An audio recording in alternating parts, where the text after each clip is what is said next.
皆さんこんにちは、ナオトです。今回は僕が好きな漫画を紹介したいと思います。今回紹介する漫画は松本太陽さんのゼロです。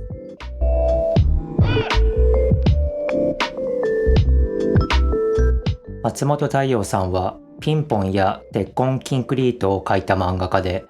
日本のみならず海外でも注目されています。最近ではアメリカの漫画賞のアイズナー賞で松本太陽さんの作品ルーブルの猫が最優秀アジア作品賞を受賞しました。今回紹介するゼロは松本さんの初期の作品で1990年から連載が始まっています。表紙を見てもわかるようにボクシングを題材にした漫画で上巻と下巻があります。あらすじを簡単に説明すると、主人公は五島みやびというもうすぐ30歳になる無敗のボクシングチャンピオンで最強のボクサーなんですが、その彼は自分を満足させられる壊れないおもちゃをずっと探しています。そしてメキシコの最強ボクサートラビスを見つけ戦うことになるというストーリーです。ここまでの話が上巻で、下巻はずっとトラビスとの試合が描かれます。タイトルのゼロは五島のあだ名で、負けた試合の数がゼロなので、ゼロと呼ばれるようになったみたいです。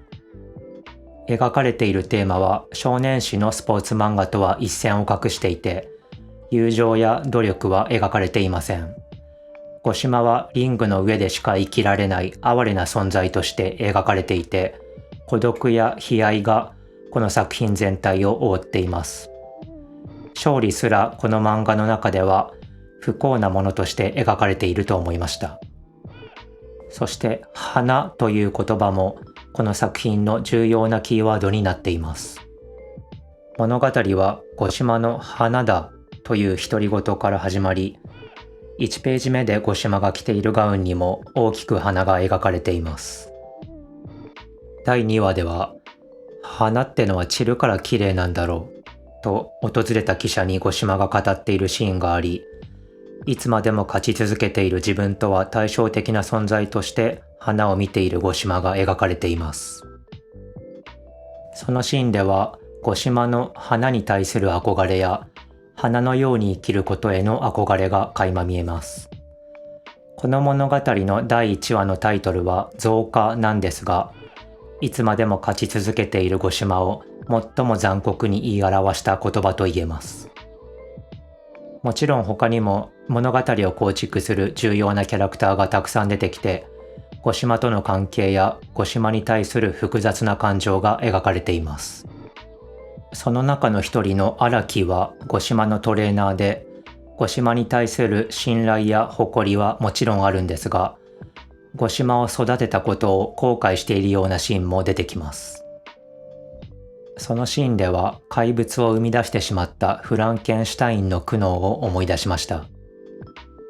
ですがフランケンシュタインとは決定的に違っていて、それは五島を憐れみつつも幸せを願っているというところです。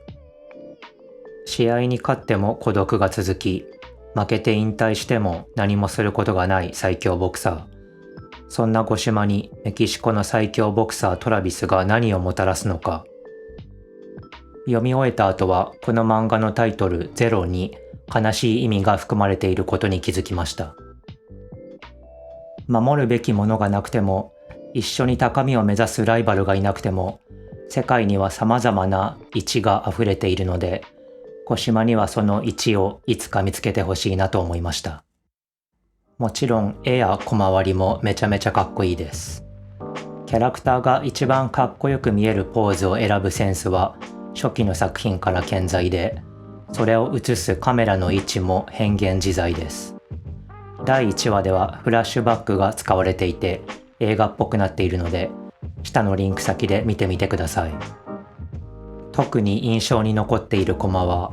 トラビスがスパーリング相手を倒してニュートラルコーナーに戻るシーンを天井のファンの上から撮ったコマです。あと、リングを魚眼レンズで撮ったようなコマも大好きです。スタイリッシュな絵やかっこいいセリフとともに奥深いストーリーをこのゼロでは味わえます。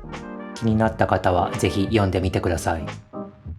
これからも僕の好きな漫画を紹介したり、漫画の中に出てきた日本語を紹介したりしたいと思います。この動画のスクリプトと